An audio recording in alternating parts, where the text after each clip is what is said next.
They say desperation can drive a person to make impossible choices.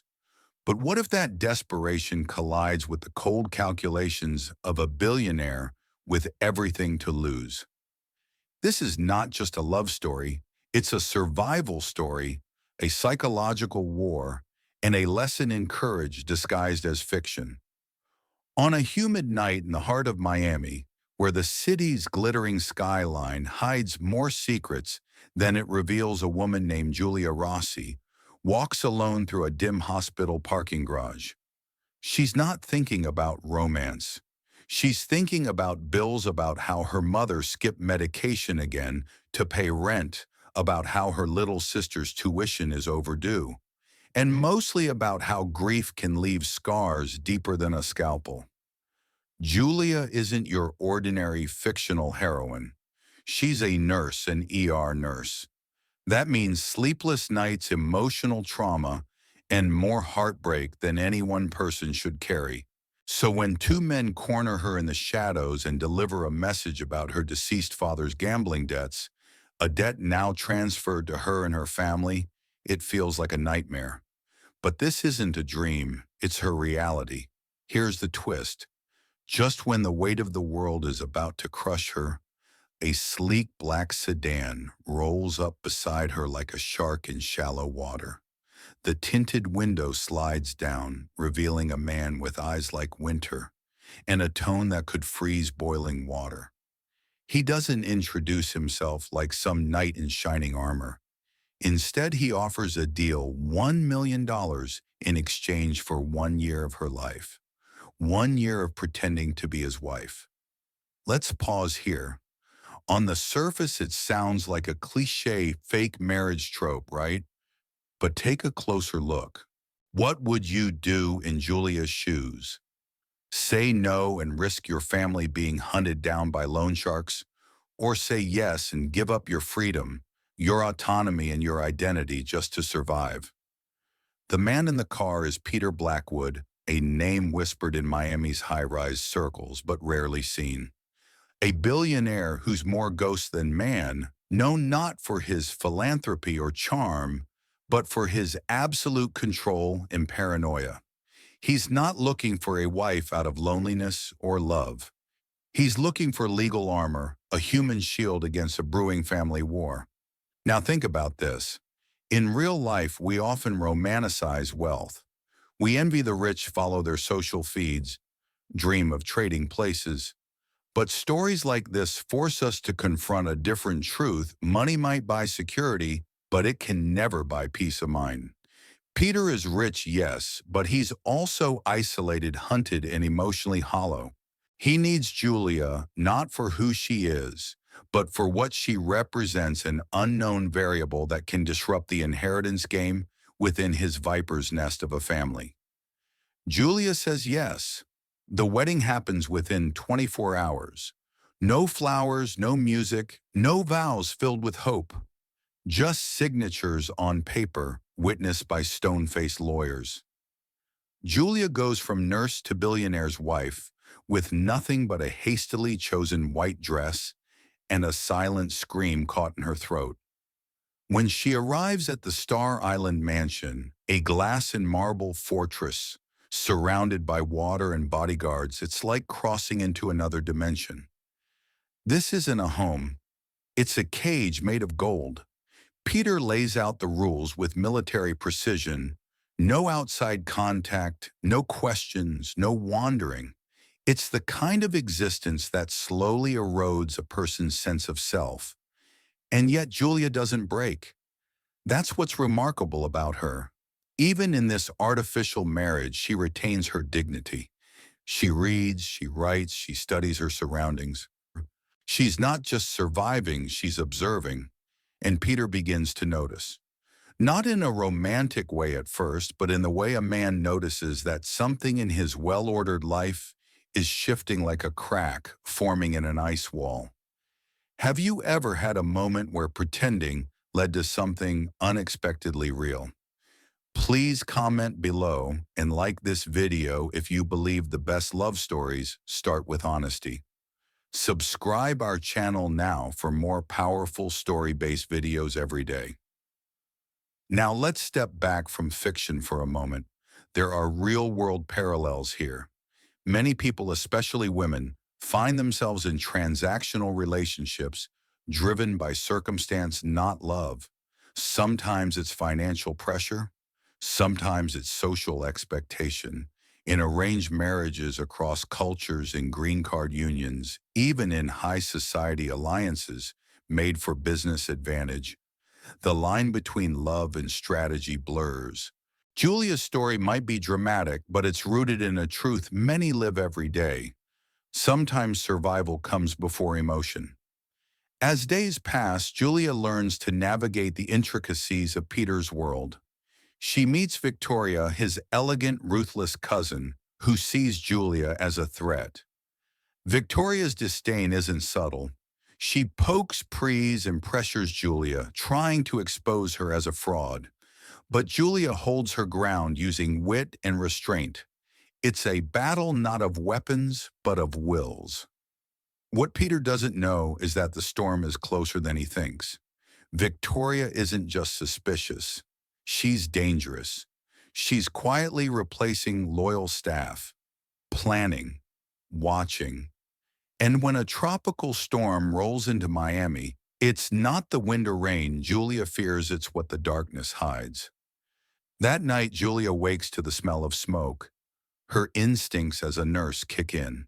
She follows the source and finds shadowy figures tampering with the mansion's electrical system and gas valves. Assassins sent to eliminate Peter. Here, Julia's character shines the brightest. She doesn't hesitate. She doesn't run. She chooses to fight to save a man who until now treated her like a contract. She drags him through the burning corridors, navigates through secret passages she'd memorized during lonely garden walks, and leads them to safety. There's a symbolic beauty in that. The woman who entered his life as a purchase placeholder becomes his protector. The nurse becomes the rescuer.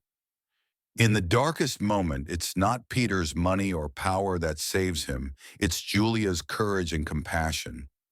Once they emerge soot-covered and trembling, they're met by Mr. Peterson, Peter's longtime security chief and an armed team. Julia had managed to send an encrypted message during the chaos. Her quick thinking saved them both. Victoria is arrested, the conspiracy unraveled. But the story doesn't end there. As Peter recovers, something shifts. He opens up. He talks about the betrayal that made him cold, about the family that tried to kill him, about the loneliness that even billions couldn't fix. And Julia, finally free from the contract, makes a choice of her own.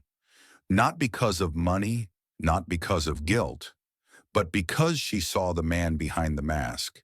And he saw her not as a pawn, but as a partner. Let's pause again and think how many of us judge people based on their walls without asking why those walls exist. Peter's ice wasn't cruelty, it was survival. Julia's strength wasn't loud, it was steady. And in that hospital garden, their truths finally meet. They decide to marry again. For real this time. No contracts, no secrets. Just two people shaped by fire choosing each other. Their real wedding was nothing like the first. This time it wasn't about survival, it was about freedom. Julia wore a simple but elegant ivory dress, not chosen for convenience, but for meaning. Peter didn't wear armor in the form of cold glares and tailored silence. He wore a light-colored suit, his hand gripping hers with something that had never been there before, a hope. There were no grand declarations, just a quiet ceremony in the presence of those who mattered. No headlines, no photographers, just warmth. And for the first time, Julia felt like she belonged. Not just in his mansion, but in his world, in his life. They didn't rush into a fairy tale ending. Real love, especially when born from pain, takes time. Julia didn't quit nursing altogether. She took a break, yes, to rediscover herself, to process everything she had endured. But the soul of a healer can't stay dormant. She soon found herself organizing medical outreach events, partnering with charities, and offering care to communities that hospitals often ignored. Peter, too, began to shift. For a man used to solitude and suspicion, opening his doors to Julia's world was like learning a new language. He started showing up to her events quietly, observing, sometimes participating, not out of obligation, but out of genuine curiosity. And maybe just, maybe admiration. There's something beautiful about watching a guarded man lower his defenses. And that's what Julia's presence did. She didn't lecture. She didn't demand. She simply showed up with kindness, consistency, and strength. And that became his antidote. In one of the most touching scenes of their journey, the couple returns to Grace House, a women's shelter where Julia had volunteered before her life changed. They didn't go with cameras. They didn't bring speeches. They brought supplies, medical care, hugs, and most importantly, time. Julia sat with young mothers, listened to their stories, and reminded them of their worth. Peter sat in the corner, at first awkward and unsure, but eventually joined a circle of kids who had no idea he was a billionaire. To them, he was just Julia's quiet husband, who brought them candy and asked about their drawings. That moment wasn't a climax, it was a pivot, a real-time reminder that transformation doesn't come in declarations, it comes in quiet, consistent acts of care. Now let's explore something real. This story, while fictional, reflects the dynamics of many trauma-born relationships. When two people meet in crisis, they don't fall in love like in movies. They form a survival bond. At first, it's built on adrenaline, gratitude, and shared pain. But what matters is what happens when the crisis passes. Do they grow together or fall apart? Julie and Peter chose growth, and in doing so, they mirrored something psychologists call earned secure attachment. It's when someone, despite a history of mistrust or trauma, learns through the right partner that safety is possible. That love doesn't always have to hurt. One of the most surprising moments came not from a romantic gesture, but from a conversation. Peter once found Julia rereading the contract they had signed long ago, the one that began it all. She wasn't doing it for nostalgia. She was doing it to remind herself how far she had come. "It feels like another lifetime," she said softly. That girl who stood trembling in a parking lot, who thought her worth was measured in dollars. Peter looked at her not with pity, but with reverence. "She didn't sell herself," he said. "She negotiated her survival." And that is perhaps the most powerful takeaway in this story. Julia never gave up her agency. Even in her darkest hour, she didn't beg. She didn't collapse. She assessed the situation and made a choice. A painful one, yes. A risky one, absolutely. But it was her choice. Contrast that with Peter, who had all the power in the world, but was paralyzed by fear. Power and freedom, as this story shows, are not the same. Julia, poor but principled, had the freedom to care, to connect, to sacrifice. Peter, rich but wounded, had none of that until she stepped into his life. In the months following the fire, the mansion was rebuilt, not just structurally, but emotionally. The cold, minimalist halls were warmed by sunlight, laughter, and yes, plants. Julia's obsession with greenery brought life to the once sterile spaces. Peter once joked that he felt like he was living inside a botanical garden. She replied, "That's the point. If it feels alive, maybe you'll stop feeling like you're waiting to die." She wasn't wrong. That mansion, once a fortress, became a sanctuary, a place not to hide but to heal. Still, the past lingered. Peter's family empire, though stabilized, continued to demand attention. Lawsuits, boardroom battles, and legacy pressures didn't magically disappear. But Julia stood beside him, not as a trophy, not as a pawn, but as a partner. Her insights, often unfiltered and free from corporate jargon, grounded him. When others saw quarterly profits, she saw long-term impact. When others pushed for control, she pushed for conscience. And Peter listened. Because when you've nearly died in someone's arms, their voice tends to cut through the noise. Their story reached another milestone on a yacht beneath the glowing Miami skyline, 1 year to the day after their first encounter. No storms, no schemes, just peace. Julia rested her head on Peter's shoulder, the same shoulder she had once supported during his weakest moment. They kissed not like two people fulfilling a contract, but like two souls who had survived the impossible. This wasn't the end. It was a continuation. Because real love stories don't end with weddings or yacht scenes. They evolve, they stumble, they rebuild. Let's bring this back to the audience, especially anyone who has ever felt trapped by circumstance.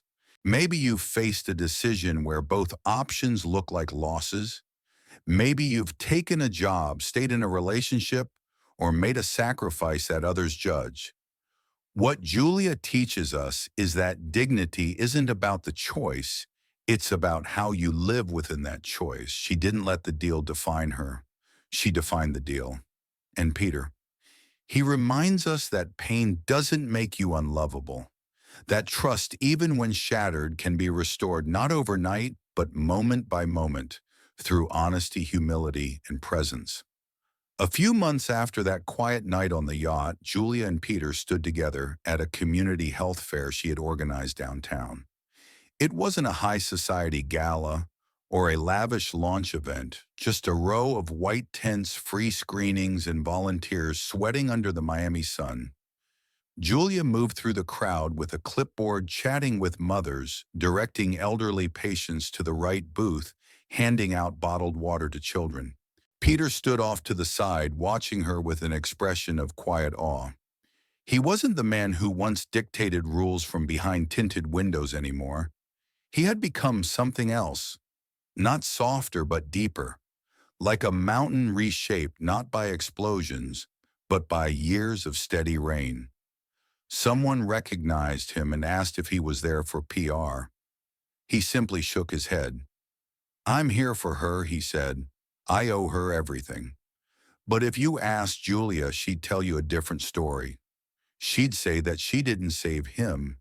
She'd say that he had to save himself. That all she did was stand close enough so he'd remember he wasn't alone. And maybe that's the heart of this story. Because love isn't always about grand gestures. Sometimes it's about being the person who sees the other when no one else does, who doesn't flinch at their scars, who shows up day after day until walls stop feeling necessary. People often imagine soulmates as perfect matches, but maybe soulmates are just two people who refuse to give up on each other, even when things get hard, especially when things get hard. Let's bring this story back to where it began. 1 year ago, Julia was a nurse with calloused hands and overdrawn bank account in a family at risk. Peter was a billionaire with all the money in the world, but a heart so frozen he didn't believe anyone could ever warm it. And yet their lives collided not by fate, but by circumstance, by a calculated offer and a desperate yes. That agreement could have destroyed them both. Instead, it became the scaffolding for something real, something transformative. In the end, Julia never became a princess. She didn't need to. She remained a nurse at heart, a woman who helps heal people, whether they're bleeding from a wound or from a lifetime of betrayal. And Peter, he didn't become a fairy tale prince. He became something rarer, a man who could finally say, "I'm not afraid to need someone." Now let's reflect on what this means for you. Maybe you've never been offered $1 million in exchange for anything. Maybe your crisis isn't wrapped in mafia threats or luxury cars. Maybe your pain is quieter, anxiety about the future, the loss of a loved one, a job that drains you, or a relationship that left you questioning your worth. But whatever you're facing, remember this.